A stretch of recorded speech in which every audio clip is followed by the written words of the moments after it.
네, 8월 1일 금요일 기도로 돕는 그 사랑 매일 묵상 시편 128편 1절에서 6절입니다. 성전에 올라가는 노래가 계속되고 있고요. 음, 그 가정에 대한 이야기인데 3절에 보면 그런 표현이 있습니다. 내 집 안방에 있는 내 아내는 결실한 포도나무 같으며 내 식탁에 둘러앉은 자식들은 어린 감람나무 같으리로다. 이 가정의 평안, 가정의 행복 이것이 하나님으로부터 오는 복이다. 지금 그 이야기를 하고 있습니다. 그래서 1 절에는 그 "복이 있도다." 이렇게 하면서 가정에 대한 복을 얘기하죠. 그래서 그 길을 걷는 자는 복이 있도다. 뭐 제목은 그렇게 에 잡으려고 합니다. 그 길을 걷는 자는 복이 있도다. 그 하나님의 길을 걸을 때 어떤 복이 있느냐? 가정의 복이 있다. 그렇게 얘기합니다. 가정의 복은 하나님으로부터 온다. 1 절에는 여호와를 경외하며 그의 길을 걷는 자마다 복이 있다. 우리가 하나님에게 가정을 행복하게 하기 위해서 정말 애를 많이 쓰면 가정이 우상이 될 때도 있습니다. 하나님보다 가정을 더 사랑하게 되면 우리가 자녀들을 과하게 사랑하니까 그 타이거맘 그 헬리콥터 양육이라 그러죠. 자녀를 잘 기르기 위해서 너무 힘을 많이 쓰면 자녀가 올바르게 자라지 않죠. 너무 내버려 두면 그것도 올바르게 자라지 않습니다. 그래서 그 하나님을 가장 사랑하고 그다음에 가정을 사랑할 때 그것을 이제 그 향유하는 사랑과 사용하는 사랑이다. 그렇게 얘기한 적이 있죠. 하나님을 향유할 때 가정을 가장 더 아름답게 사용할 수 있습니다. 가정은 중요하지만 가장 중요하진 않다라는 위치를 둘 때 가장 행복하게 가정 생활을 할 수 있는 거죠. 근데 아니던데요, 목사님.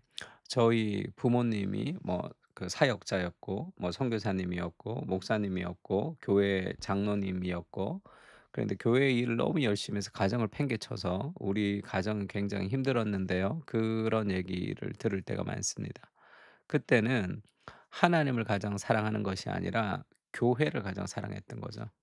그런 하나님의 일을 가장 사랑했던 겁니다. 하나님을 가장 사랑하면 다른 모든 것이 다 얼라이먼트가 돼요. 다 다른 것들이 다 질서가 잡힙니다. 그러니까 질서가 잡히지 않았던 가정 생활이라고 하면 그것은 하나님을 가장 사랑했던 것이 아니라 어떤 종교적 열심, 그 교회를 더 사랑했던 것일 수도 있겠죠. 그러니까 하나님을 가장 사랑할 때 하나님을 경외하고 그 길을 걸을 때 가정에 진정한 복이 있습니다. "내가 내 손이 수고한 대로 먹을 것이라 내가 복되고 형통하리로다. 내 집 안방에 있는 내 아내는 결실한 포도나무 같으며 내 식탁에 둘러앉은 자식들은 어린 감람나무 같으리로다." 그러니까 이런 느낌이 좀 있어야 되죠. 가족을 사랑한다는 것은 가족이 사랑스럽기 때문이 아닙니다. 하나님의 은혜가 충만할 때 사랑스러워 보이는 거예요. 아내가 긍휼해 보이고 그리고 자녀들이 사랑스러워 보이는 거죠. 은혜가 필요합니다. 그래서 여호와를 경외하는 자는 이같이 복을 얻으리로다. 그러니까 하나님을 경외할 때 우리가 받는 복이 가정의 평안입니다. 가정이라는 복을 하나님 주시는 거죠. 그래서 에베소서에도 보면 사람이 부모를 떠나서 그의 아내와 합하여 그 둘이 한 육체가 될지니 이 비밀이 크도다. 결혼에 그 비밀이 있다는 거죠. 나는 그리스도와 교회에 대하여 말하노라. 그러나 너희도 각각 자기 아내 사랑하기를 자신같이 하고 아내도 자기 남편을 존경하라. 나도 그리스도와 교회에 대해서 말한다. 그러니까 우리의 결혼이라는 것은 그리스도와 교회의 관계, 삼일체 하나님의 연합을 드러내주는 그림자로서 예고편으로서 존재하고 있습니다. 그래서 아내 사랑하기를 자신같이 하고 아내도 남편을 존중하는 이것이 그리스도와의 교회의 관계성을 보여주는 거죠. 그리고 하나님과 삼일체 연합을 보여주기도 하고. 그래서 우리의 결혼이라는 것은 이런 하나님의 연합을 보여주는 그런 그림자다. 그 연합을 보여주려면 어떻게 해야 되냐면 타락한 인간이 할 수 있는 것은 가족을 사랑하려고 노력해도 사랑이 잘 안 될 때가 많습니다. 사랑스럽지 못할 때도 많거든요. 그때 이제 성령으로 충만할 필요가 있죠. 그러니까 그리스도를 경외함으로 피차 복종하라. 그러니까 범사에 우리 주 그리스도의 이름으로 항상 아버지 하나님께 감사하며 하나님과의 관계성, 죄인인 나를 끝없이 사랑해 주시는 하나님의 사랑을 우리가 깊이 경험할 때 그때 우리가 이제 피차 복종할 수 있는 거죠. 그리스도를 경외함으로 피차 복종하는 것. 자기를 희생하는 것이 힘든 시대죠. 나르시시즘을 통해서 무언가 자기 만족과 정체성을 찾으려고 노력하는 시대이기 때문에 우리는 굉장히 힘든 시기를 살아가고 있습니다. 자기를 희생한다는 것을 견딜 수 없는 그런 시대가 되는 거죠. 그러나 그리스도를 경외할 때만 우리 자신을 희생할 수 있습니다. 그때 아내들은 남편에게 복종하기를 주께 하듯 할 수 있고요. 남편은 아내를 그리스도께서 교회를 위하여 자신을 주신 같이 사랑하고 희생할 수 있는 그 은혜가 거기에 있는 거죠. 그때 진정한 복이 있습니다. 그게 하나님 앞에 우리가 하나님을 경외하며 순종하며 사는 삶의 방식이죠. 그 순종의 때 우리 가족의 진정한 복이 있습니다. 근데 이 가정의 복이라는 것은 뭐 내가 내 힘으로 이룰 수 있는 게 아닐 수도 있어요. 내가 이룬 내 가정은 그런 노력을 통해서 이룰 가능성이 좀 있지만 우리의 원 가정이 그렇지 않을 때도 있죠. 우리 부모님이 굉장히 신앙적이지 않게 나를 길렀던 그런 부모님 밑에서 우리는 굉장히 가정의 복을 누리지 못하며 자랐을 수도 있습니다.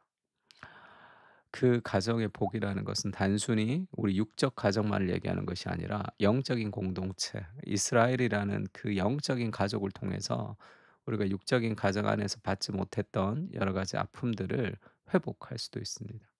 그래서 5절 6 절은 여호와께서 시온에서 내게 복을 주실 것이라 너는 평생에 예루살렘의 번영을 보며 내 자식의 자식을 볼지어다 이스라엘에게 평강이 있을지로다 하면서 한 개인의 가정만을 이야기하는 것이 아니라 이 공동체 안에서 이루어지는 그 영적인 가족의 복을 얘기합니다.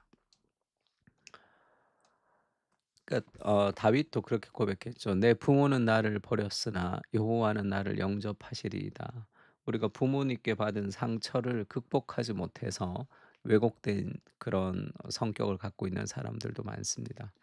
그 사람들의 회복이라는 것은 부모를 대한 용서를 통해서 이루어지는데 그 "부모 용서할 수 없다." 그렇게 얘기할 때도 많죠. 근데 그 용서라는 것은 하나님이 우리의 아버지가 되신다는 그 은혜를 깊이 경험할 때 우리가 인제 부모를 용서할 수 있는 거죠. 하나님을 경험하고 그래서 인생의 모든 결핍이 우리를 이끌어가는 거죠.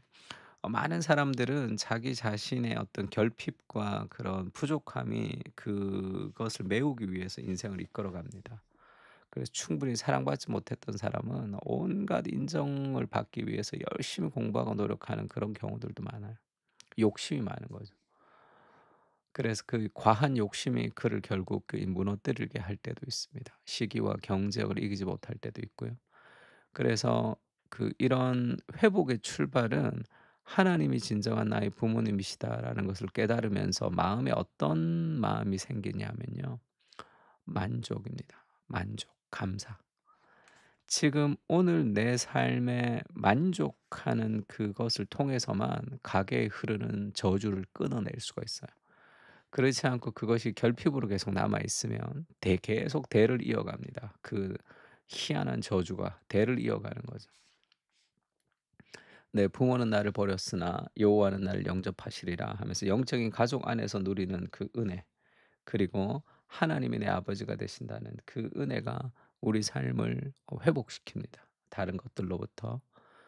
예수님이 그렇게 얘기하죠. "누구든지 하나님의 뜻대로 행하는 자가 내 형제요 자매요 어머니니라."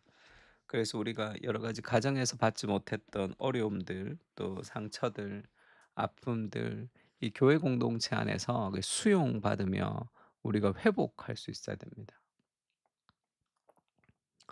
예수님도 그렇게 기도하죠. "내가 기도하는 것은 이 사람들만을 위함이 아니요." 예수님의 제자들만을 위함도 아니죠. 또 그들의 말로 말미암아 나를 믿는 사람도 위함이니, 계속 이제 예수 믿는 앞으로 예수 믿을 사람들을 위한 기도입니다. 어떤 기도죠? "아버지여, 아버지께서 내 안에 내가 아버지 안에 있는 것 같이 그들도 다 하나가 되어 우리 안에 있게 하사." 그들도 다 하나가 되어, 그 온전한 연합, 완전한 연합이죠. 그 하나됨을 통해서 삼위일체의 교제 안에 있게 하셔서 세상에서 아버지께서 나를 보내신 것을 믿게 하옵소서. 그렇게 얘기하고 있습니다. 너무 멋진 기도죠. 오늘 기도는 제가 쓴 기도가 아니라 팀 켈러의 기도를 그냥 그대로 제가 썼습니다. 너무 좋죠, 기도가. 팀 켈러 그렇게 기도합니다. 교회에 출석하면서도 다른 그리스도인들과 형제 자매라기보다는 가게 손님 비슷한 관계로 지내는 이들이 수두룩합니다. 함께 종교 의식에 참여할 뿐 가족처럼 함께 어울려 살고 싶어 하지 않습니다. 나의 생각을 바꿔주십시오. 교회를 도와 참된 공동체를 이루게 해 주시옵소서. 아멘. 많은 사람들이 교회에 공동체로 모이지만 정말 진정한 가족처럼 그렇게 어 생각하지 않는 경우도 많죠. 대부분 가게 손님같이 이렇게 소비자 중심의 이 교회 생활을 하는 경우가 많습니다. 왜 그러냐면 헌신하고 싶지 않는, 교회를 통해서 뭔가를 내가 누리고 싶지만 정말 내가 헌신하고 싶지 않는 그런 오늘날의 문화의 내러티브가 우리 안에도 있는 거죠. 누군가를 사랑한다는 거, 누군가를 헌신한다는 것은 굉장히 힘든 일입니다. 왜냐하면 나의 시간과 돈과 에너지를 투자해야 되는 거거든요. 근데 그러고 싶지 않은 삶의 마음, 다른 곳에 나의 삶의 시간과 돈과 에너지를 투자하고 싶은 삶의 마음이 있는 거죠. 그 잘못된 문화의 내러티브가 우리 삶의 우선순위를 막 바꾸고 있는 그런 시대를 살아갑니다. 주님, 건강한 공동체를 통해서 진정한 가정의 은혜를 누리게 해 주십시오. 그렇게 좀 기도하면 좋을 것 같습니다. 같이 기도하겠습니다.